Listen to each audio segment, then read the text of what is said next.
đi. Ôi mà mới chân rồi. Chết.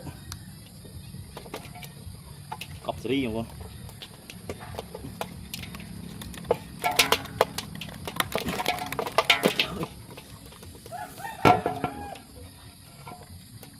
Trời dạ, ập trên rồi, không vị. Cho chiếc o này. Ô, đặt điện vào đây. Ập dây điện nhá. Này, ập miên nào rồi, miên. Đừng chụp mà. Nát này nữa. Đi, đi bay. Luôn, trôi ra. Học rồi đấy không? Đi.